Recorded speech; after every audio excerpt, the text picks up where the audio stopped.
Hi, everyone. We are already live. Just to let you know, we're going to actually start the session right on time. We're at, about a minute away from it, just giving everyone the chance to tune in and don't miss even a single word of this interesting session that we're about to have. So just a few seconds and we're going live.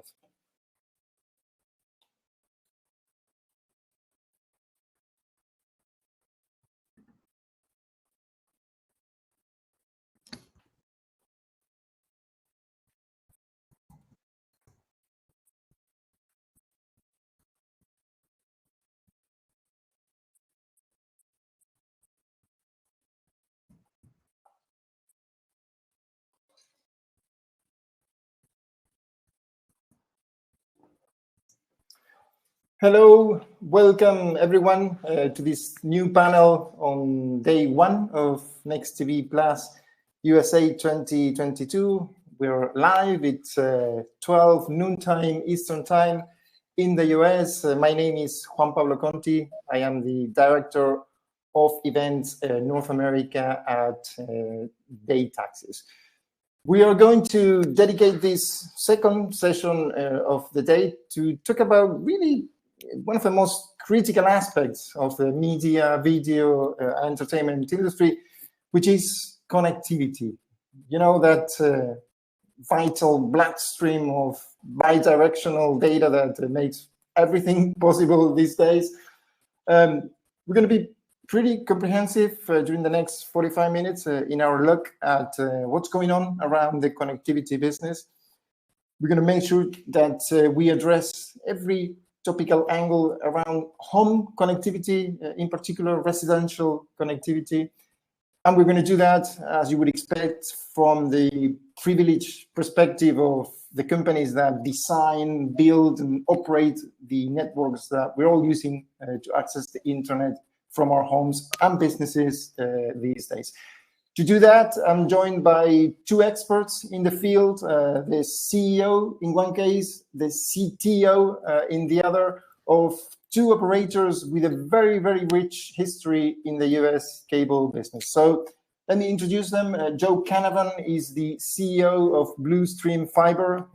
Joe is joining us out of Coral Springs in Florida. Mm-hmm. And Tom Williams is the CTO of Schurz Communications.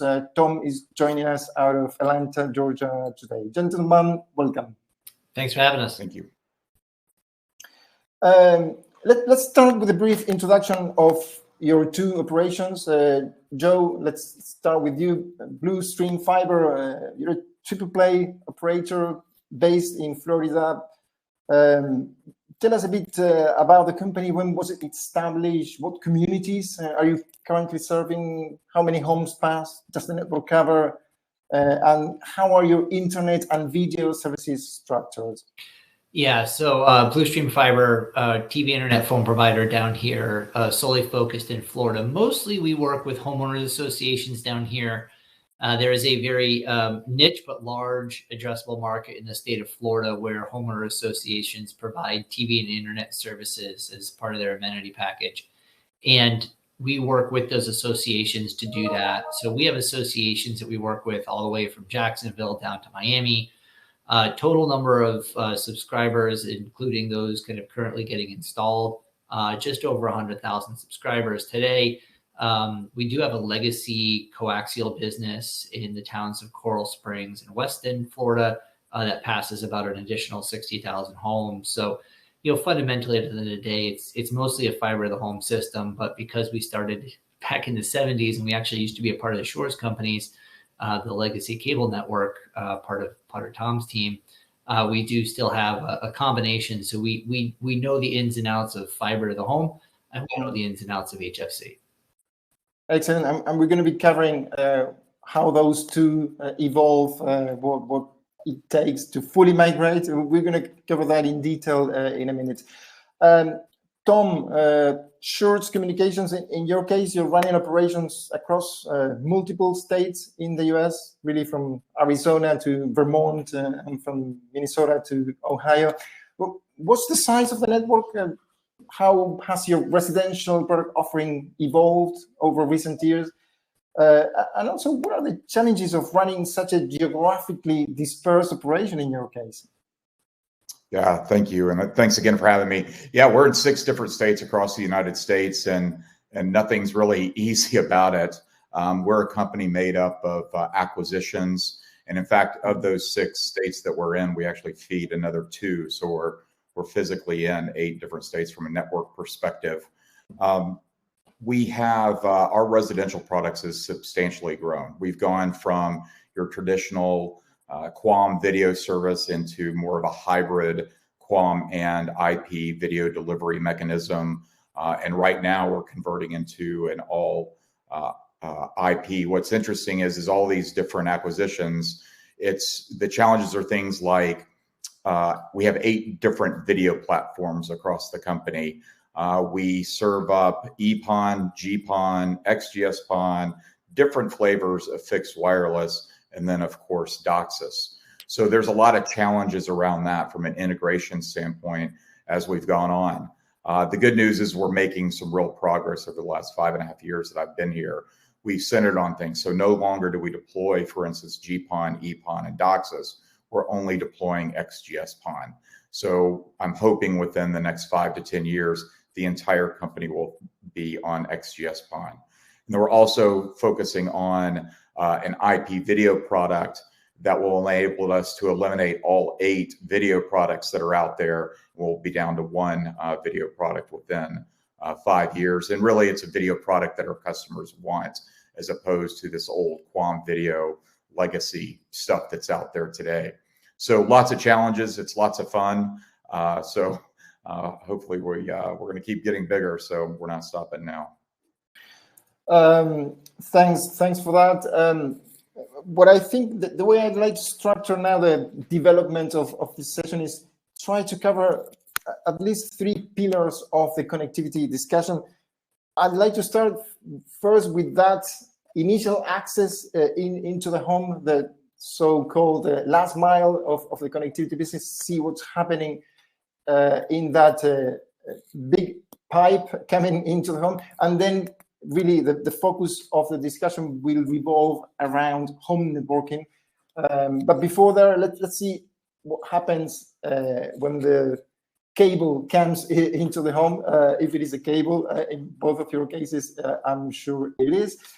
So to both of you, first question is, what evaluation do you make of the existing rollouts and commercial prospects of multi-gigabit internet access into the US? What's the state of multi-gig internet access across the country? Tom, do you want to start? Sure. So we believe in multi-gig quite a bit. In fact, in every location, and this is all 6 systems, we've deployed XGS-PON to get to multi-gig services. That's not to say that there was some big need to get to multi-gig services, but as we continue to expand out and certainly start overbuilding our competitors in the marketplace that is only serving up Dataxis services and can't really get to that multi-gig state, it's serving us very, very well. So it wasn't a matter of, really looking at the marketplace and what was going on. It was really getting the best technology out to our customers and new customers that are out there. And that's what we focused on. So beating the competition and then delighting our customers with the fastest service out there. Makes sense. Joe? Yeah, I mean, I think today in 2022, multi-gig is more of a marketing thing, right? So AT&T Fiber, I would say nationally, is leading the charge on marketing multi-gigabit services. We have systems that are running customers on 10 gig pipes. I'm not sure what they're doing with those, but I was going to ask. That was one of my next questions. Yeah, what are the applications for that? But I mean, in the home environment, there's really not a natural application for it. I think that they just kind of like going to the speed test sites, taking the picture and sending it to their friends. But fundamentally, if you really look at the future, and I think we all have to have a paradigm shift of what multi-gigabit means. Right, for too long, and it's based on what the internet was in the past. The speed was about, okay, I'm going to go to the speed test site, press the button, and oh wow, it's this fast on this device. Well, that's not what multi-gig's about. right? Multi-gigabit is about powering all the devices in your house with enough bandwidth and combining that with a topic you're going to have later, which is kind of whole home Wi-Fi. So really the way to think about multi-gigabit service is about almost like bringing power to your house, right? Inside of your house, you probably have 100, 200 amp service to your house, but the vacuum cleaner doesn't take 200 amps to run it, right? It takes 15 amps. So the whole point of multi-gig is to make sure that, as number of devices go up, I think I've seen studies now where the average house is in the US is somewhere around 25 devices, right? And if you think about it, video is a big consumption point and the whole purpose behind the conversation. And sometimes many of those devices simultaneously doing video, not just one of them. Yeah. Right. So, 4K video, depending upon where you're getting it from, can be 12 to 25 megabits per second, right? 8K is 100. So now you start to see the use case for multi-gig. And I think Fiber to the Home Council has done some studies where 2025 average US home is going to need about a gig of data. And then by 2030, you need multi-gig on average. But for the time being, it's really about powering all the devices. And then, I think Tom's marketing team probably enjoys this, a little extra juice on the sign up. Sure. And I mean, you're exactly right. And it's interesting. I was asked a few months ago on a panel about what are they doing with all of this service, and my response was, other than it being illegal, I don't care what they're doing with it. They're paying me for it, and that's all I care about. But the important thing is when a customer upgrades from a 600 service to a gig, or a gig to 2.5 gig, or whatever it is, we're not seeing this large consumption increase. They're not consuming anymore. They just want the fastest speeds, and in a lot of cases, that's what they want. They just want to have the fastest service out there. I think it could be something like a status symbol to a degree, like at least today it could be. Because really, my next question was, how about symmetrical multi-gig? I mean, if already non-symmetrical multi-gig, we are having this discussion. What for today? Is there a case, or can you imagine a case for symmetrical multi-gig? Well, we're doing it today. We're doing a 2.5 gig to 2.5 gig symmetrical service. And again, the consumption's really not there on the upload. What it does help, is really from a upstream perspective. If you're uploading, what happened during the pandemic? Maybe during the pandemic, some of that. But you're still not using that much on the upload. Even with, you could have 10 people on Zoom calls, and you're not using that much data going in the upstream. Certainly, we've seen security cameras. If you're talking about a small business, they're consuming more, especially a warehouse that may have a lot of cameras in the area. But nobody's really using that much data on the upstream. There again, it's our marketing people using it as a sales tactic. Hey, this is all upstream, or symmetrical services up against the Dataxis competitors in the marketplace. Okay. Now, Joe, how long do you think it will take? This is connected with what you mentioned in terms of your own infrastructure already. For all of that, as is your case across the US, you've got this enormous legacy last mile HFC infrastructure so widely deployed across the country. How long do you think it will take to ultimately replace all of that? Because it's only a question of time, right? It's not a question of if, but when. To replace that with FTTH infrastructure? I think that's a question for the industry based on manpower, right? I think the biggest thing that's slowing down fiber to the home deployments across the country is qualified labor crews, and then Corning putting out enough fiber for people to put in the ground. I think what you're really going to see is just like any other technology replacement cycle. This is going to be 15 to 20 years. I think if you look back at DOCSIS, right, cable in the early 2000s DSL, cable in the early 2000s started to pull away, right, have kind of 2-3x speed advantages, and there's still customers on DSL today out there, right? And we're kind of 20 years later, but that's almost gone. So I feel like it's probably 15 to 20 years before that replacement cycle is fully done for a combination of both just, customers like to stay on what they're on if it's working, and then also just getting enough fiber in the ground. Yeah, I agree. And Tom, I've seen some estimates that migrating or upgrading from Dataxis 3.1 to Dataxis 4.0, it's in the region of $300, $200, $400 per home passed. That is, of course, a lot of money, but still significantly cheaper than the $1,000 or more that are required for HFC to FTTH migration. What will this mean, do you think, for operators with large legacy networks? Well, certainly there's a couple of schools of thought out there. From a legacy, the bigger guys, they're concerned about what the market's going to say to them. If they were to come out and say, hey, we've got to replace all of our coax infrastructure over to fiber, and what that would mean from a capital perspective and what they would have to spend over the next 10 to 15 years in order to make that happen. So there's a perception component that the legacy guys, big guys have to look at. We're seeing numbers closer to the sub $600 to do an overbuild on ourselves. So it's not quite, I think the costs have come down quite a bit from a fiber perspective. That's why we flipped, in our EPON and GPON areas, for instance, I'm overlaying XGS-PON on top of it. So we're much quicker to deploy, and then we've been deploying fiber much deeper to the home. So our cost to deploy fiber to a Dataxis home is quite a bit less. The other thing that has to be taken into account is what the cost is to change a home over from Dataxis to a fiber product. And there's some significant costs there. You're not just talking about the CPE, but also possibly the wiring in the home as well might need to be changed.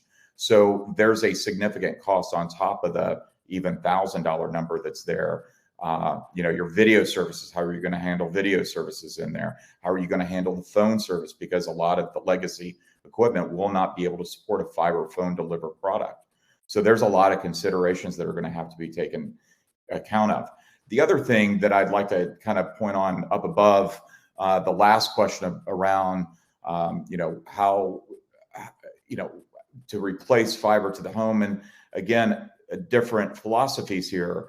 If you're a smaller operator, like, I still consider us a smaller operator, do you want to go attack new areas and go compete? Or do you want to spend that same capital and overbuild yourself and not gain one more subscriber? For us, we're attacking. So that's where we're spending our capital and then beefing up our current Dataxis infrastructure to be able to stop the competition in that manner. Makes sense. So now let's get inside. We're already naturally getting there. Get inside our homes, your homes, or your subscribers' homes, because Joe, multi-gig speeds hitting your residential cable or optical modem. This is all very nice and well, but then the bottleneck immediately, and you already pointed to that, it moves to the Wi-Fi portion of your home network. What do you see as the current home networking challenges facing operators and ISPs? Yeah, so I think the pandemic really accelerated a shift for providers and consumers to mesh and whole home technologies. Unless you're fortunate enough to live in a home where the one router covers the whole house, you do need a mesh technology. So we utilized Plume's adaptive mesh technology as our backbone for that. It's been fantastic. You have a lot more insights as an operator into the home environment when you're using mesh technology with smart endpoints, and you're able to provide better support. I think, for us, we run that, and then, we run an unicast IPTV service. It's a combination of Google Android set-top boxes and then the TiVo unicast platform, and that works well for us. But fundamentally, if you can't get Wi-Fi to every room in the house and the back patio, then consumers don't think the internet works, right? And you're going to drive a phone call. So fiber into the home, adaptive mesh Wi-Fi in the home. That's how you drive down customer frustration. Tom, back patio or no internet service? Is that what you're seeing as well from your customers? Yeah, we're seeing the same thing. We have two managed services. Unfortunately, we do have the Plume, and we also have Calyx.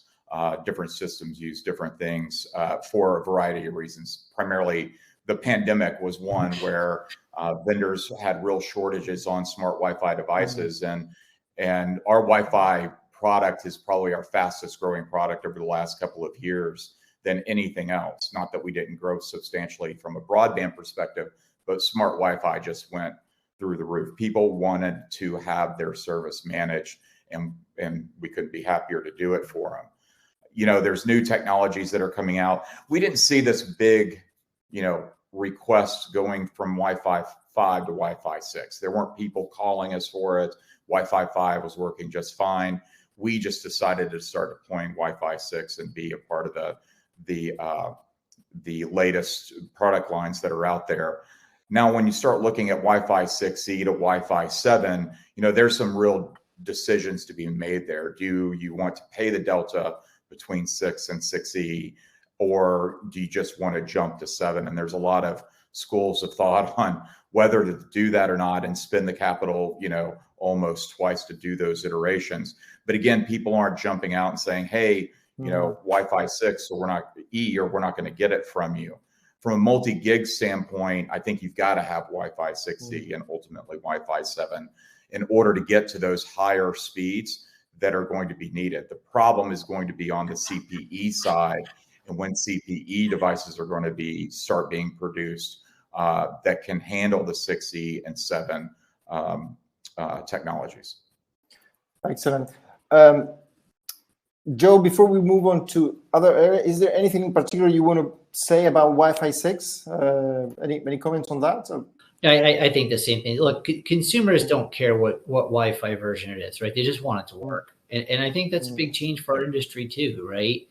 People, they've never really understood, right? You had to go from 2.0 to 3.0 to really solidly get, over 100 megabits per second, 3.1 to get to 1 gig, 4 to get to multi-gig on the Dataxis side, and then the EPON, GPON, BPON, exchange PON over time. They don't care.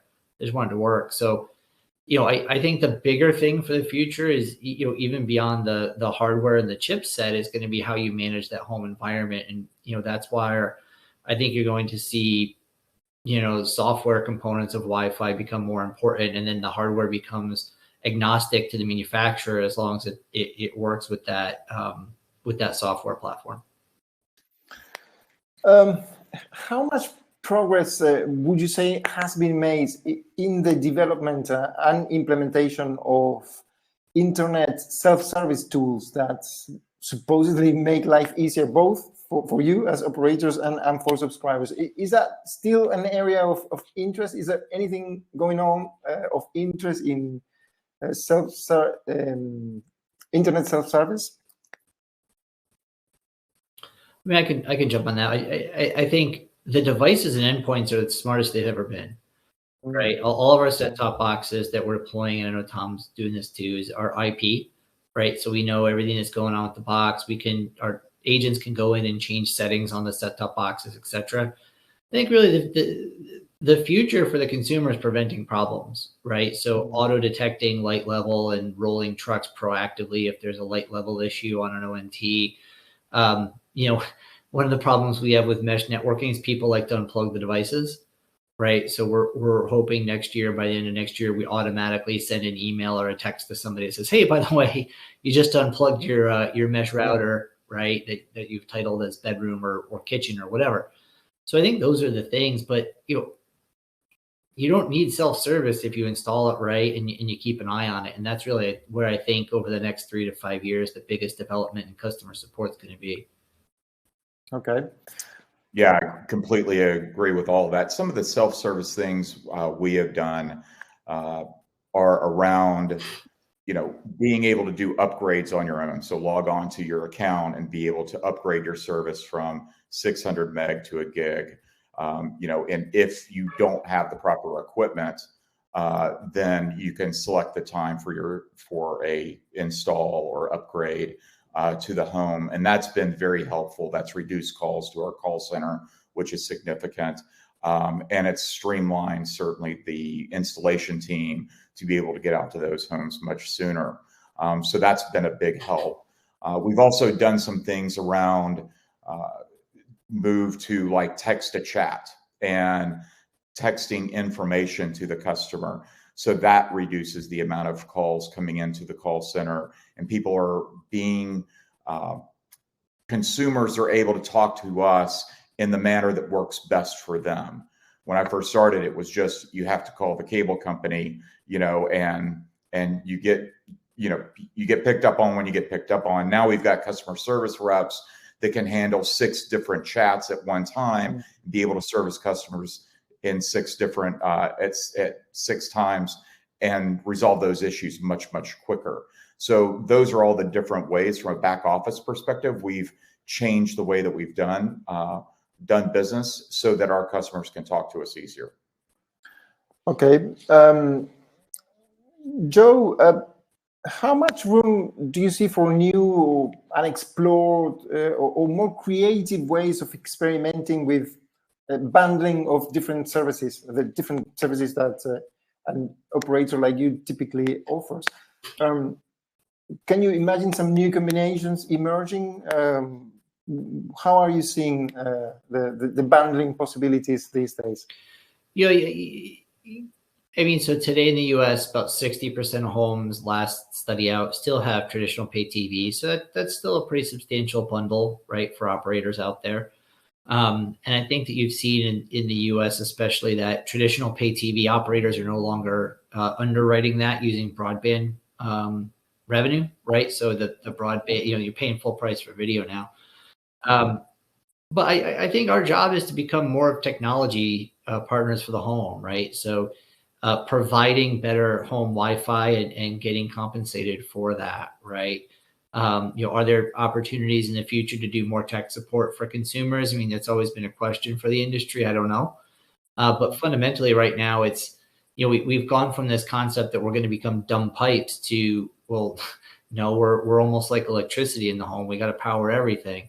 So I think we'll see more expansion on that.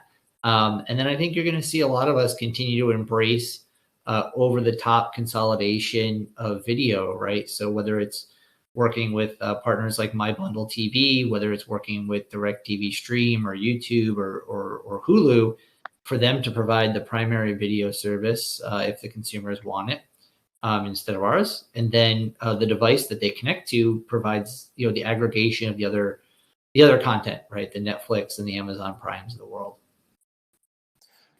Tom, I'm suspecting you have similarities, but some different strategies into how you incorporate the video, or you maintain the video element into your system. How are you seeing it from your perspective? Yeah, I've always believed in video. And, when you look at broadband consumption today, the number one consumer is video. What we have to figure out is providing the right products and services to our customers that they want, and make it easy on them to use. So certainly one thing would be the aggregator of content, and working with, there's several different vendors out there, but they will aggregate all this content, whether it's Netflix, Hulu, even our own linear IP delivered content. And we become the aggregator. We become what's important to the customer, and they see our logo up in the corner as the people who brought this aggregation of content. I think there's a real play for mobile as well, and that bundling, and it's certainly being successful at places like Comcast and Cox and some others that have bundled in this mobile service. And I'm not ultimately looking at getting tens of thousands of subscribers off of it, but having that availability to our customers and maybe bundling it with an internet service and maybe a video service, you can certainly see how that triple play is changing. And then you mix in a smart Wi-Fi. Okay, what can we do with smart Wi-Fi? We bundle it with a broadband service along with a mobile service. So that becomes that person's triple play. It's almost like we can mix and match all these different products, things that we didn't have 5 and 10 years ago, to create the user their own bundle that they think works for them. We're not telling them that it's voice, video, and data. They get to choose what their individual bundle is. And that could also mean things like security cameras for surveillance, IoT devices, that kind of thing. But they can create their own bundle, and it could be a quad play if they want it to be, but certainly they will save money ultimately getting more services from us. That's interesting. In fact, that was really my next question. So I'm translating it to you, Joe, because it's been a long discussion in the industry, right? What sort of role could IoT, home automation, home security, could those become part of the value-added services offered by operators and ISPs? What's your take on it? I think that as an ISP, it's very difficult to go out there and move the needle on IoT, home security, etc. Right? We have a security line. We do sell it, but when you have Ring out there, when you have Simply Safe, when you have gosh knows how many others out there of bring your own security, and then you have the traditional folks like ADP. What value are we bringing? The value we really bring is in the broadband connectivity and then helping people. So I think that there is an opportunity to have escalated support tiers. I think to Tom's point, if people are running, kind of critical applications in their home, right, that where they want, a quality of experience on, right? So if you want to, premiumize, your home video because you're monitoring, the kids or something after school, there's an opportunity there. But I think I don't know if it's the best use of dollars, right? If you can go build more fiber network, kind of to what Tom was talking about earlier, and gain a subscriber at, $70, $80 a month, or 10% of your people take a $50 a month product, but you got to put a lot of effort into it. I think we're about supporting IoT, at least at Bluestream. I have a question for both of you. Really, the industry has grown used to, over several years, to seeing cable operators bleeding video subscribers, while at the same time sustaining, or in some cases slightly expanding, their broadband bases. However, it must be said the last financial quarter results show some of the largest MVPDs, people like Comcast and Charter, also losing residential internet customers. Do you think, are we about to witness a peak in broadband, home broadband subscriptions, or what is explaining this trend in your view? Is it, I don't know, a residual effect following the end of COVID federal subsidies? Is it the end of home networking schemes? Is it competition from mobile broadband services? What's your take on this beginning of a new trend? Joe, let's start with you.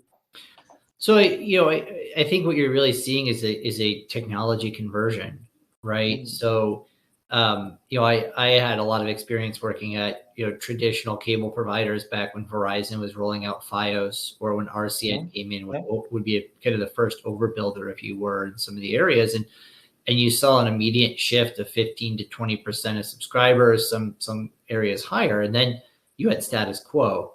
Well, they stopped building out for decades, right? Verizon, Fios, kind of, they came on strong and stopped. So you really just saw cable continuing to erode and eat away at DSL and VDSL, right? As they lost subscribers. Well, now you're seeing a lot of the telcos kind of come back around, right? So the telcos know they cannot grow on that legacy copper. They are investing in fiber. So you're seeing a replacement cycle by consumers, just like you saw with, mobile phones, taking over landlines, just like you're seeing over-the-top video taking over for traditional linear video. Now you're seeing a shift to fiber.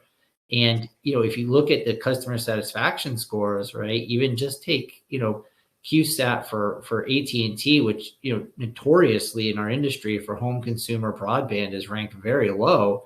Their AT&T fiber ranks pretty good, right? And that's because it just works. So if consumers have an option of it just works and I can get a fair deal on it, what you're seeing is when they're moving homes, which, moves kind of stopped during the pandemic, and then they've come on hot and heavy since, when the consumer is making their broadband decision, they're making a decision to go to fiber.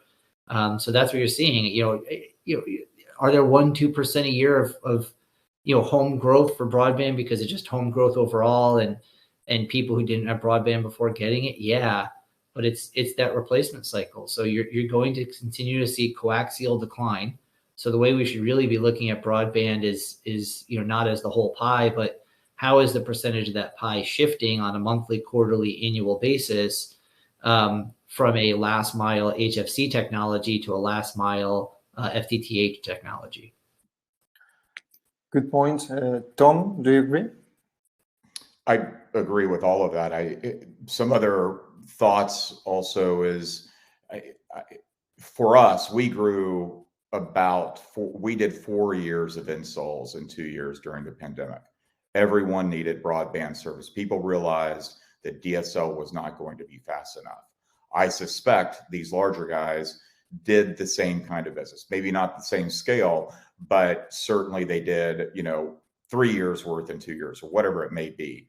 They did a substantial amount of growth. And during that time, a lot of consumers didn't have time to go shop the products out there. They knew Comcast was in the area. They knew all they had to do was make a phone call, and they either had an install of service or they upgraded their service. And it was very, very simple. Now that the pandemic is over and people have they have more time to breathe, now they're shopping the services. Something that I've been talking about for quite some time is that there is a real war going on out there. And that war is around being second in the marketplace as far as from a competition standpoint. All of the areas to be first is just about gone outside of the very rural areas. But the battle that's going on is for all of these markets that have only a single provider in there. And over the last 3 to 5 years, there have been a significant amount of overbuilders just running across the country, doing a land grab, becoming that second provider in the marketplace. And that's ongoing. And I think that's what's going on is the competition, Comcast and Charter and Cox and all these guys have never seen the amount of competition than there is right now. And I think people are starting to shop at AT&T. Just deployed fiber in my neighborhood, and it amazes me the number of AT&T trucks that I've seen doing installs in my neighborhood because Comcast can't do symmetrical services. Wow. I'm talking about the large telcos. Let's bring 5G into the discussion. Do you think this is really what the fixed wireless access sector needed to become mainstream?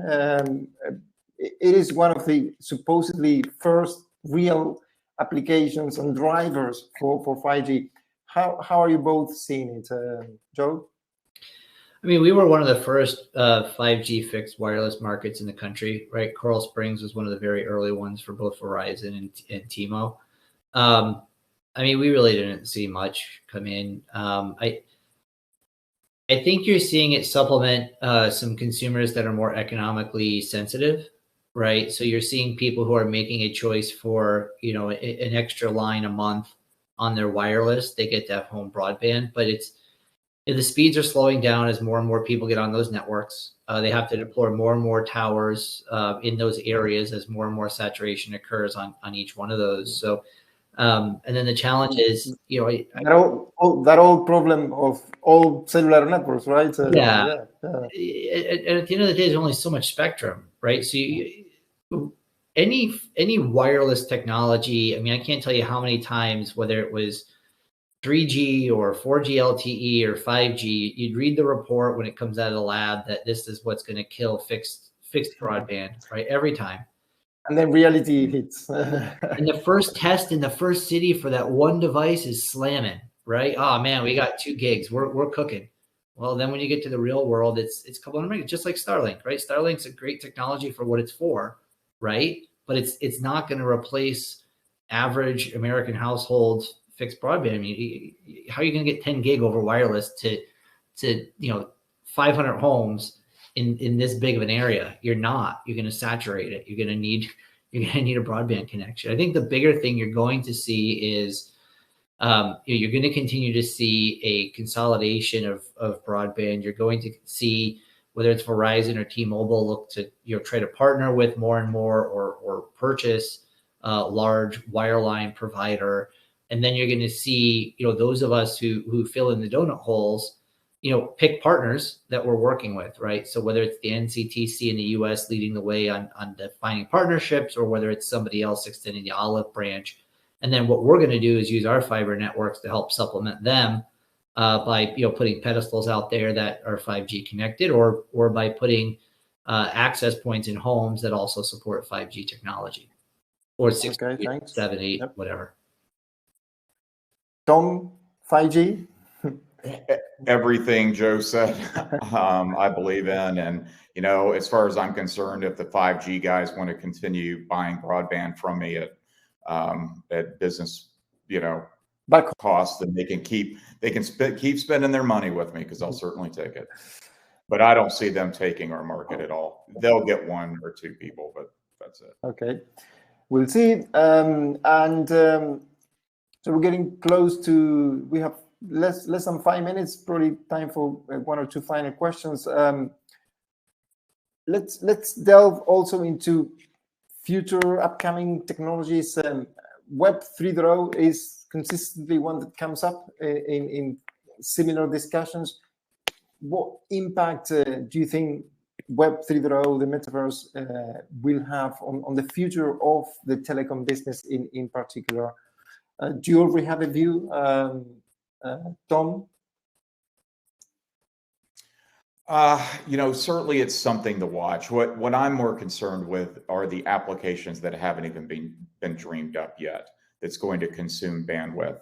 And from a metaverse perspective, it shocks me people are out even spending money at these online stores just to have a Coach bag on their avatar. It floors me, but it's something to watch. And there's a lot of companies that are working around, building these metaverses where you can go into a living room and you sit down on the couch and you look to your left and it's your buddy, and you look to your right and one guy's in Italy, another guy's in Japan, and you're sitting there watching a football game. So that's all is fascinating, and it's going to take quite a bit of upload and download consumption in order to make all of that happen. But I'm really concerned about what hasn't been invented yet, and what are people thinking of, in their garages right now that's going to consume a lot of bandwidth. One that I've looked at is, for instance, light wave technology, which is, these kind of hologram or holodecks that you saw on Star Trek. These things are going to become reality at some point, and the amount of bandwidth consumption that's going to take will exceed certainly, some of these, 5 gig, 8 gig types of products, but, pushing on it up into the, 25 gig, which some companies are either have deployed or starting to deploy the optics behind. So think about that, a 25 gig, product into a residential. That sort of, it is because that sort of answers one of some of your earlier questions at the beginning of your conversation, right? You have all that bandwidth, what you need it for? Well, that could potentially be it, right?